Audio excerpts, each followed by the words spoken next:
Madame, Monsieur, bonjour. Bienvenue dans votre journal dont voici les principaux titres. Le Cercle d'études, de recherche et de formation islamique CERFI lance dès ce lundi et jusqu'au 17 août sa semaine de solidarité. À cette occasion, l'organisation invite à une large mobilisation en soutien aux déplacés internes et aux personnes vulnérables autour du thème « Fraternité, entraide et engagement communautaire » à suivre dans ce journal. Renforcement des synergies, la Brigade des volontaires pour la défense de la patrie BVDP et la Coordination nationale de la veille citoyenne CNAVC unissent leurs efforts pour une veille citoyenne efficace lors d'un séminaire de 2 jours pour sensibiliser sur les actions des VDP, la communication de guerre et les droits humains. Les détails dans quelques instants. Le Premier ministre Rim Talba Jean-Emmanuel Ouedraogo a remis 155 bus neufs à la Sotraco ce matin. Financé par l'État et Vista Bank, ce premier lot vise à faciliter les déplacements des élèves et étudiants dans le cadre de l'initiative présidentielle pour l'éducation de qualité. Au total, 500 bus sont attendus. Comme je le disais tantôt, le Cercle d'études, de recherche et de formation islamique CERFI appelle à une solidarité agissante envers les personnes déplacées internes et démunies. Le CERFI a officiellement lancé sa semaine de solidarité qui se tient du 11 au 17 août 2025. Cette semaine consiste à une collecte et une distribution de divers dons. Elle se tient sous le thème Fraternité, entraide et engagement communautaire. Les responsables du CERFI étaient face à la presse hier dimanche. Fatih Sankara nous en parle. Cette année encore, le CERFI mobilise ses coordinations régionales et ses sections provinciales pour allonger la chaîne de solidarité en faveur des déplacés internes et des plus démunis. Toutes les contributions sont les bienvenues à cette semaine de solidarité qui se déroule du 11 au 17 août. Que chaque Burkinabé consacre un acte, aussi petit soit-il, à une personne vulnérable. Offrir un repas à qui en a besoin, soutenir une veuve ou un orphelin, donner un sourire à travers une simple visite à un déplacé ou un malade, donner son sang, etc. Que les entreprises et autorités soutiennent davantage les initiatives caritatives crédibles. Que les leaders d'opinion, les prédicateurs et les médias relaient sans cesse ce message de solidarité. Elle sera l'occasion de collecter et de redistribuer des dons en nature, en espèces et des bourses d'études au profit de nombreuses personnes qui éprouvent le besoin. Le souhait est que cette semaine soit le point de départ d'un sursaut national de compassion, une chaîne ininterrompue de gestes de bienveillance, qu'elle ne soit pas une parenthèse, mais un réflexe et une attitude à ancrer dans notre quotidien. Un appel à contribution est donc lancé à l'ensemble des Burkinabés de l'intérieur et de l'extérieur. Des numéros mobile money sont disponibilisés pour les transactions financières. Le plus 226, ça c'est Orange Money, 67 26 16 13, au nom de Traoré Si Abdul Karim. Et Move Money, plus 226 71 40 75 35, Kabré Amidou.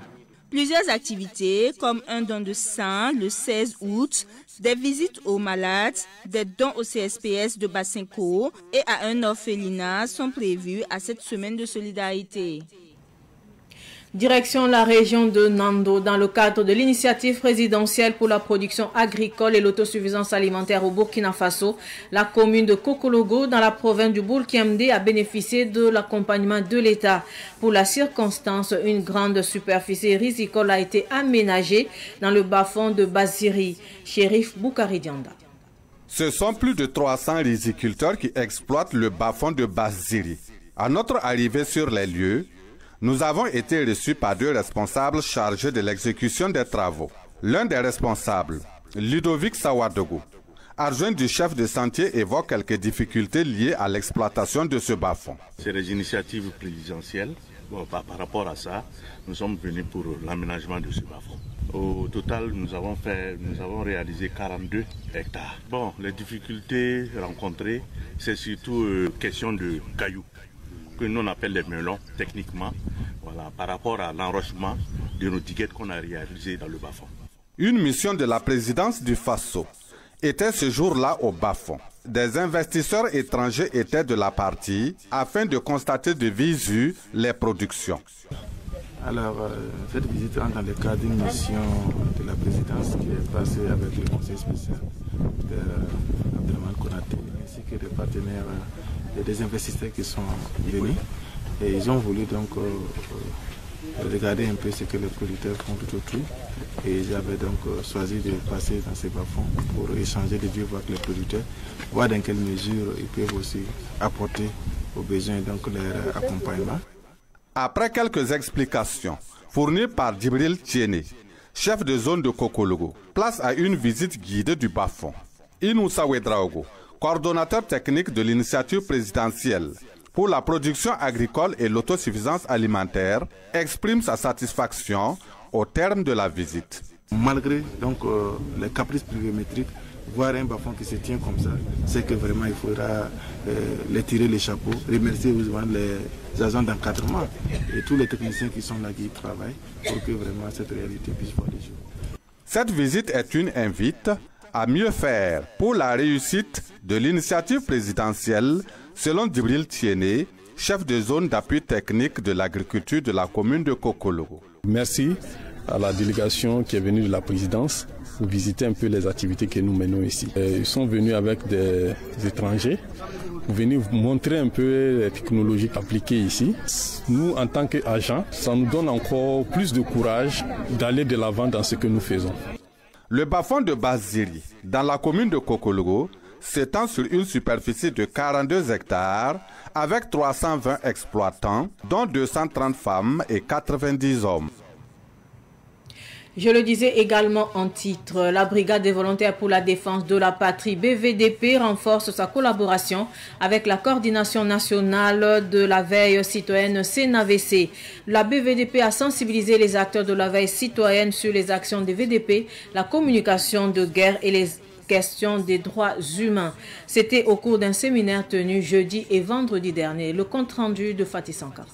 Durant 2 jours, ces acteurs de la veille citoyenne se sont familiarisés avec les actions et les missions des VDP, de même que l'usage responsable des réseaux sociaux.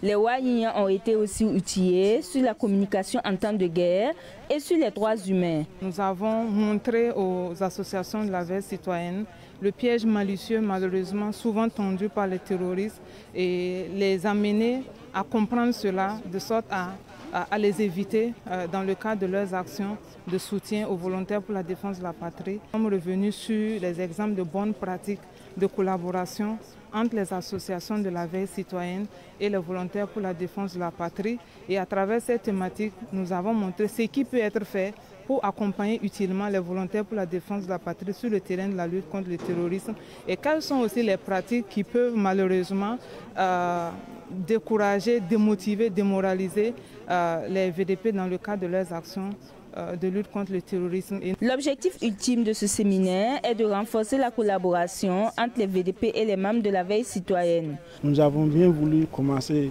ce séminaire en échangeant avec les membres de la coordination nationale des associations de la veille citoyenne qui, faut-il le rappeler, constitue un élément essentiel de cette lutte-là aussi. Nous avons échangé et nous avons bien voulu mettre à leur disposition les outils communicationnels afin de pouvoir améliorer la collaboration entre les VDP et les membres de la coordination nationale des associations de veille citoyenne. Tout en appréciant la qualité des échanges, les membres de la veille citoyenne se sont engagés à plus de vigilance dans leurs actions de communication. Nous avons compris que dans la manière de communiquer, il y a beaucoup d'éléments sur lesquels nous péchons. Nous avons compris que dans notre communication, nous pouvons parfois décourager, quand bien même que nous voulons encourager. Nous avons appris également à travers cette formation que l'action de la veille citoyenne peut compter nécessairement à remonter le moral de nos soldats et de nos VDP. C'est là où nous saluons l'initiative et nous encourageons la BVDP à continuer dans ce sens. Au regard de l'importance de la formation, la CNAVC a plaidé pour une autre session élargie à plus de membres. La commune de Guiba, dans la région de Nazinon, a procédé vendredi dernier au tirage au sort pour l'attribution des parcelles. L'opération s'est déroulée à l'hôtel de ville de Guiba. C'est un reportage signé Ruben Wilson Kodio. 134 personnes sur plus de 9000 demandeurs sont désormais propriétaires de parcelles à usage d'habitation dans la commune de Guiba. C'est par un tirage au sort en présence de la population que s'est faite l'attribution des parcelles. L'opération est conduite par la délégation spéciale de la commune de Guiba. Son président revient sur le processus d'attribution. Les données techniques, c'est-à-dire il s'agit donc de donner le nombre de parcelles disponibles, donner la parole donc aux structures de la LONABE qui est chargée du tirage pour les explications techniques et l'huissier qui est là et pour donc et la validation, c'est-à-dire la conformité vis-à-vis avec la réglementation en vigueur. Il faut dire que pour les souscripteurs, il y a 134 parcelles disponibles pour le tirage. Et tout a été en tout cas effectivement tiré pour les heureux gagnants. À partir d'aujourd'hui, nous allons publier la liste pour les heureux gagnants et après nous allons procéder donc aux attributions aux heureux gagnants. Je profite donc de l'occasion de votre micro pour remercier les plus hautes autorités qui nous ont autorisé donc pour l'attribution de ces parcelles. En plus, nous remercions également la hiérarchie, à Madame le gouverneur de la région du Nazinon, à Monsieur le haut-commissaire du Zumwego pour en tout cas ses conseils éclairés.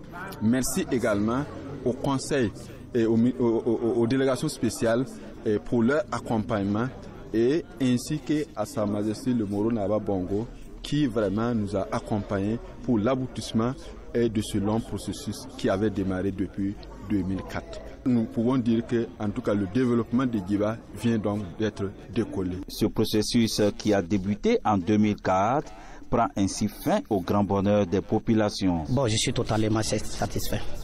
Parce que le tirage, bon, ça a été numérique, ça a été aux yeux de tout le monde. Chacun était assis avec son ticket, il l'observait.